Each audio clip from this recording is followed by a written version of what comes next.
কোনটি পরিবেশ বান্ধব শক্তি নয়? জীবাশ্ম। পৃথিবীতে সকল শক্তির উৎস সূর্য। তাপ শক্তি ব্যবহার করা হয় বিদ্যুৎ উৎপাদনে।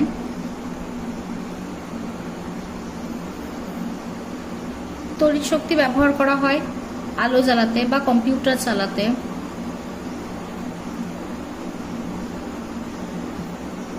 প্রথম পেট্রোলিয়াম উৎপাদন শুরু হয় আমেরিকা মহাদেশে।